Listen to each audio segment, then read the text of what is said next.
Hi friends, welcome to my blog. ನಾವು ಬೆಳಗ್ಗೆನೇ ಎದ್ದು ರೆಡಿಯಾಗಿ ಎಲ್ಲಿಗೆ ಹೋಗ್ತಾ ಇದ್ದೀವಿ ಅಂದ್ಕೊಂಡ್ರೆ ಮಂಜಣ್ಣನ ಮದುವೆ ಆಗಿದೆ. ನೆರವಿಗೆ ಹೋಗದೆ ಇರೋದಕ್ಕಾಗುತ್ತಾ, ನೆರವಿಗೆ ಅಂತ ನಾನು ಮತ್ತು ನಮ್ಮ ಯಜಮಾನ ರೆಡಿಯಾಗಿ ಹೊರಟ್ವಿ. ನಮ್ಮ ಅತ್ತೆ ಮಾವ ಸ್ವಲ್ಪ ಕೆಲಸ ಇದೆ, ಮಧ್ಯಾಹ್ನ ಮೇಲೆ ಬರ್ತೀವಿ ಅಂತ ಅಂದರು. ಅದಕ್ಕೆ ನಾವು ಬೆಳಗ್ಗೆನೇ ಬೇಗ ಹೋಗೋಣ ಅಂತ ಹೊರಟ್ವಿ. ಮಳೆ ಇರೋದಕ್ಕೆ ಸ್ವಲ್ಪ ಲೇಟ್ ಆಯಿತು. ಆಮೇಲೆ ಹೋಗಿ ಪೆಟ್ರೋಲ್ ಹಾಕ್ಸ್ಕೊಂಡು, ನಮ್ಮ ಯಜಮಾನ್ರು ಯಾವಾಗಲೂ ಹಂಗೇನೆ ಸ್ವಲ್ಪ ಪೆಟ್ರೋಲ್ ಹಾಕ್ಸಿ ಇಟ್ಕೊಂಡಿರೋಣ ಹೋಗೋಣ ಅಂತ ಅನ್ನೋದೇ ಇಲ್ಲ. ಯಾವಾಗಲೂ ಹೋಗ್ಬೇಕಾದ್ರೆ ಪೆಟ್ರೋಲ್ ಹಾಕ್ಸ್ಬೇಕು, ಅದು ಏರ್ ಹಿಡಿಸ್ಬೇಕು ಅಂತೆಲ್ಲ ಕೆಲಸಗಳು ಹೇಳ್ಕೊಡೋದು. ಸರಿ ಅಂತ ಅಂದ್ಬಿಟ್ಟು ಎಲ್ಲ ಆಯಿತು. ಆಮೇಲೆ ನಾವು ಫಂಕ್ಷನ್ ಮನೆಗೆ ಹೋದ್ವಿ. ಅಲ್ಲೇ ಒಂದು ಸಾಯಿಬಾಬಾ ದೇವಸ್ಥಾನ ಇತ್ತು. ಅಲ್ಲಿ ದೇವಸ್ಥಾನ ಒಳಗಡೆ ಹೋಗಿ ಕಂಡ್ಕೊಂಡು ಆಮೇಲೆ ನೇರ್ವಿ ಮಾಡ್ತಿದ್ರಲ್ಲ ಅಲ್ಲಿಗೆ ಹೋಗಿದ್ವಿ. ನೋಡಿ, ಇವಾಗೆಲ್ಲ ಬರ್ತಾಯಿದ್ರು, ಇನ್ನೂ ಎಲ್ಲ ಬಂದಿರಲಿಲ್ಲ, ಸ್ವಲ್ಪ ಜನನೇ ಬಂದಿದ್ದು. ನಾವು ಬೇಗ ಹೋಗಿದ್ವಿ. ಹುಡುಗನ ಗೋಲ್ಡ್ಸ್ ರೇಸ್ ಹೋಗ್ಬಿಟ್ಟವ್ರೆ. ಮಂಜಾಣ ಫುಲ್ಲೆಲ್ಲ ಗೋಲ್ಡೆಲ್ಲ ಹಾಕ್ಕೊಂಡು ಅದಕ್ಕೆ ತೋರಿಸಿ ಅಂತ ಇದು ವೀಡಿಯೋ ಮಾಡ್ತಾಯಿದ್ದೆ. ನೋಡಿ, ಹುಡುಗಿ ರೆಡಿಯಾಗಿ ನಿಂತಿದ್ರು ವೆಲ್ಕಮ್ ಮಾಡೋಕ್ಕೆ. ಎಲ್ಲರನ್ನ ಯಾರ್ಯಾರು ಬರ್ತಾರೆ ಅವ್ರನ್ನೆಲ್ಲ ನೋಡಿ ಕಪಲ್ಸ್ ಹೇಗೆ ಕಾಣ್ತಾ ಇದ್ದಾರೆ ಅಂತ ಮ್ಯಾಚಿಂಗ್ ಕೋಇನ್ಸಿಡೆಂಟ್ ಅಂತಂದರು, ಗೊತ್ತಿಲ್ಲ. ಆದರೆ ಮ್ಯಾಚಿಂಗ್ ಡ್ರೆಸ್ಸೆಲ್ಲ ಹಾಕೊಂಡು ರೆಡಿಯಾಗಿದ್ದು. ನಮ್ಮ ಅಣ್ಣವರು ಮದುವೆಗೆ ಬರೋದಕ್ಕಾಗಿಲ್ಲ ಅಂತಂದ್ಬಿಟ್ಟು ನೆರವಿಗೆ ಬಂದಿದ್ದು. ಅದನ್ನು ವೀಡಿಯೋ ಮಾಡ್ತಾಯಿದ್ದೆ. ಅದಕ್ಕೆ ನಮ್ಮ ಅಣ್ಣ ಮತ್ತು ಫ್ರೆಂಡ್ ರೇಗಿಸ್ತಾಯಿದ್ರು, ಇದನ್ನೆಲ್ಲ ಯೂಟ್ಯೂಬಲ್ಲಿ ಹಾಕ್ಬೇಕಲ್ಲ, ನಮ್ಮ ಅಣ್ಣವ್ರು ಬಂದಿದ್ದರು ಹಂಗೆ ಹಿಂಗೆ ಅಂತ ರೇಗಿಸ್ತಾಯಿದ್ದು. ಆಮೇಲೆ ಸೈಕಲ್ ಗ್ಯಾಪಲ್ಲಿ ನಾನು ಮತ್ತು ನಮ್ಮ ಫ್ರೆಂಡು ವೀಡಿಯೋ ಮಾಡ್ಕೊಳ್ಳೋಣ ಅಂತಂದ್ಬಿಟ್ಟು, ಅಂದರೆ ನನ್ನ ಸಿಸ್ಟರು ವೀಡಿಯೋ ಮಾಡ್ಕೊಳ್ಳೋಣ ಅಂದ್ಬಿಟ್ಟು ನಾವು ಸೈಕಲ್ ಗ್ಯಾಪಲ್ಲಿ ಸೈಡಲ್ಲಿ ಹೋಗಿ ರೀಲ್ಸ್ ಮಾಡ್ತಾಯಿದ್ವಿ. ಅಲ್ಲೇ ಬಂದು ಕರಿತಾಯಿದ್ರು ನಮ್ಮ ಯಜಮಾನ್ರವರೆಲ್ಲ, ಬನ್ನಿ ಅಂತ. ಅದು ನಾವು ಹೋಗಲಿಲ್ಲ, ವೀಡಿಯೋ ಎಲ್ಲ ಮಾಡ್ಕೊಂಡ್ವಿ. ಆಮೇಲೆ ಅವರೆಲ್ಲ ನಾನ್ ವೆಜ್ ತಿನ್ನೋದ್ರಿಂದ ನಾನ್ ವೆಜ್ಗೆ ಹೋಗಿದ್ರು. ನಾನು ವೆಜ್ ತಿನ್ನೋದ್ರಿಂದ ಇವ್ನು ವೆಜ್ ತಿಂತೀನಿ ಯಾಕೆ ನೀನು ಕರಿತೀನಕ್ಕ ಅಂದ್ಬಿಟ್ಟು ಅವನು ಹೋಗ್ಬಿಟ್ಟು ಕೂತ್ಕೊಬಿಟ್ಟವ್ನೆ. ನೋಡಿ, ಇಲ್ಲಿ ನಮ್ಮ ಯಜಮಾನ್ರು ಅಷ್ಟೇ, ನಾನು ನಾನ್ ವೆಜ್ ತಿನ್ನಲ್ಲ, ಅವ್ರು ನಾನ್ ವೆಜ್ ತಿಂತಾರೆ. ಒಂದು ಮಾತು ಹೇಳಿಲ್ಲ, ಅವರು ಕೂಡ ಊಟಕ್ಕೆ ಹೋಗಿ ಕೂತ್ಕೊಬಿಟ್ಟಿದ್ದು. ಅದನ್ನು ವೀಡಿಯೋ ಮಾಡೋದಕ್ಕೆ ಹೋದೆ. ನೋಡಿ, ಇವರು ನಮ್ಮ ಯಜಮಾನ್ರ ಫ್ರೆಂಡು, ಇವರು ಫುಲ್ ನಾಚಿಕೆ, ವೀಡಿಯೋ ಅಂತಲ್ಲ ಮಾತಾಡೋದಕ್ಕೂ ನಾಚಿಕೆ. ಅದಕ್ಕೆ ಅವ್ರದ್ದು ವೀಡಿಯೋ ಮಾಡಬೇಕು ಅಂತ ಜೂಮಲ್ಲಿ ಹೋದೆ.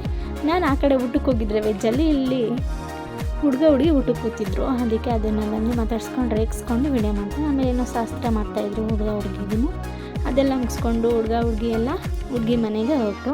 ಅಲ್ಲಿಂದ ನೋಡಿ ಫುಲ್ ತಮಾಷೆ ಅಂದರೆ ತಮಾಷೆ. ಹುಡುಗರೆಲ್ಲ ಫುಲ್ ರೇಗಿಸ್ತಾಯಿದ್ರು, ಮಂಜಣ್ಣನ ಅಳ್ಬೇಡ ಮಂಜ ಅಂತೆಲ್ಲ ರೇಗಿಸ್ತಾಯಿದ್ರು.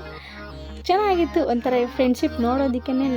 ನನ್ನ ಮದುವೆ ಆದಾಗಿಂದ ನಾನು ನೋಡ್ತಾ ಇದ್ದೀನಿ. ಫ್ರೆಂಡ್ಶಿಪ್ ನೋಡೋಕ್ಕೇ ಏನೋ ಒಂಥರ ಖುಷಿ ಆಗುತ್ತೆ. ತುಂಬ ಚೆನ್ನಾಗಿದ್ದಾರೆ. ಅಂದರೆ ಏನು ಸಣ್ಣ ಪುಟ್ಟ ಮಾತುಕತೆ ಇರುತ್ತೆ, ಅದು ಬಿಟ್ಟರೆ ಇವ್ರ ಥರ ಫ್ರೆಂಡ್ಶಿಪ್ಪೇ ಇರಬೇಕು ಅಂತ ನನಗಂತೂ ಫೀಲ್ ಆಗ್ತಾ ಇರುತ್ತೆ. ಅಷ್ಟು ಚೆನ್ನಾಗಿದ್ದಾರೆ ಅವರೆಲ್ಲ ಫ್ರೆಂಡ್ಸ್. ನೋಡಿ, ಫುಲ್ ರೇಗಿಸಿದ್ದು. ನಮ್ಮ ಮದುವೆಯಲ್ಲಿ ಇಷ್ಟು ರೇಗಿಸಿಲ್ಲ ಅನ್ಕೊತೀನಿ. ಯಾಕಂದರೆ ಊರಲ್ಲಿ ಮದುವೆ ಇದ್ದಿದ್ದರಿಂದ, ಊರ ಕಡೆ ಮದುವೆ ಇದ್ದಿದ್ದರಿಂದ ಇವ್ರ ಮದುವೆಗೆ ಬಂದರು, ಹಂಗೆ ಬಂದುಬಿಟ್ರು, ನೆರವಿಗೆ ಬಂದು ಹಂಗೆ ಬಂದುಬಿಟ್ರು. ಅಲ್ಲೆಲ್ಲ ಉಳ್ಕೊಂಡಿರ್ಲಿಲ್ವಲ್ಲ, ಅದಕ್ಕೆ ಎಷ್ಟು ನಾವು ರೇಗಿಸ್ಲಿಲ್ಲ ಅನಿಸುತ್ತೆ.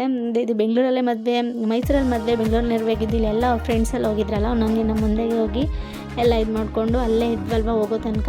ಅದಕ್ಕೆ ಫುಲ್ ರೇಗಿಸಿದ್ದು. ನನಗಂತೂ ನಕ್ಕು ಸಾಕಾಯಿತು, ಅಷ್ಟೊಂದು ರೇಗಿಸಿದ್ದು. ಅವರಂತೂ ಫುಲ್ಲು ಬಸ್ ಒಳಗಡೆ ಆಗ್ತಾಯಿದ್ದು. ನೋಡಿ, ಇಲ್ಲಿ ಡ್ಯಾನ್ಸ್ ಮಾಡೆಲ್ಲ ಕಳಿಸ್ತಾಯಿದ್ರು ಹುಡುಗಿನ. ತುಂಬ ಚೆನ್ನಾಗಿತ್ತು. ಅದೆಲ್ಲ ಕಳಿಸಿ ಎಲ್ಲ ರೇಗಿಸ್ಕೊಂಡು ಎಲ್ಲ ನಕ್ಕೊಂಡು ಫುಲ್ಲು. ನೋಡಿ, ಇವಾಗ ಅವ್ರ ಜೊತೆ ಇನ್ನೂ ಯಾರಾದರೂ ಚಿಕ್ಕ ಹುಡುಗಿ ಹೋಗಬೇಕು ಅಂತಂದರೆ ಅವ್ರ ಫ್ರೆಂಡ್ಸ್ ಎಲ್ಲ ದೊಡ್ಡವ್ರನ್ನ ಹಚ್ಬಿಟ್ಟು ನೀನು ಹೋಗು ಅಂತ ರೇಗಿಸ್ತಾಯಿದ್ರು. ಆಮೇಲೆ ಅವರೆಲ್ಲ ಹೋದ್ಮೇಲೆ ಇನ್ನೇನು ಎಲ್ಲ ಊಟ ಎಲ್ಲ ಬಡಿಸಿ ಎಲ್ಲ ಆಗಿತ್ತಲ್ವ, ನಾವು ಮನೆಗೆ ಹೋಗೋಣ ಅಂತ ರೆಡಿ ಆದ್ವಿ. ಅಲ್ಲಿ ನೋಡಿ ಸಿಕ್ಕಾಪಟ್ಟೆ ಮಳೆ ಜೋರಾಗೋಯಿತು. ಅದೇ ಊಟ ಎಲ್ಲ ಮುಗಿದ್ಮೇಲೆ ಎಲ್ಲರೂ ಹೋದ್ಮೇಲೆ ಸ್ಟಾರ್ಟ್ ಆಯಿತು.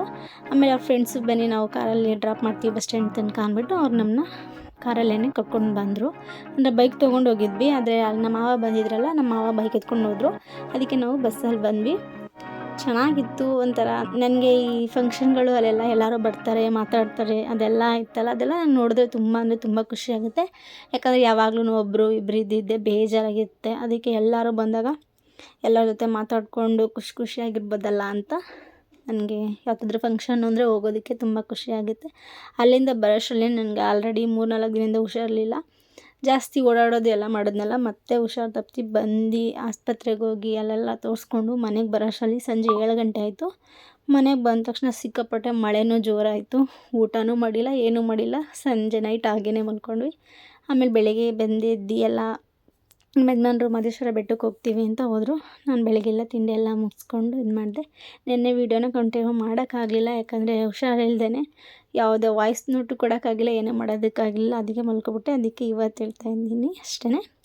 ಹಾಗೆಯೇ ನಿಮಗೆ ಈ ವಿಡಿಯೋ ಇಷ್ಟ ಆಗಿದರೆ ಲೈಕ್ ಮಾಡಿ, ಕಮೆಂಟ್ ಮಾಡಿ, ಹಾಗೆ ಶೇರ್ ಮಾಡಿ, subscribe to my channel. Thank you all. ನೋಡಿ, ಮತ್ತೆ ನಾವು ಸೈಕಲ್ ಕ್ಯಾಪಲ್ಲಿ ಇನ್ನೊಂದು ವೀಡಿಯೋನ ಮಾಡ್ಕೊಂಡಿದ್ವಿ. ಆ ವಿಡಿಯೋ ಕೂಡ ಇನ್ಸ್ಟಾಗ್ರಾಮಲ್ಲಿ ಅಪ್ಲೋಡ್ ಮಾಡಿದ್ದೀನಿ. ನನ್ನ ಇನ್ಸ್ಟಾಗ್ರಾಮ್ ಐ ಡಿ ಪೂಜಾ ನವೀನ್ ಕಿಚ್ಚ ಅಂತ. ಇನ್ಸ್ಟಾಗ್ರಾಮ್ ಐ ಡಿನೂ ಕೂಡ ಫಾಲೋ ಮಾಡಿ, ಹಾಗೆ ಸಪೋರ್ಟ್ ಮಾಡಿ. Thank you all. Love you all.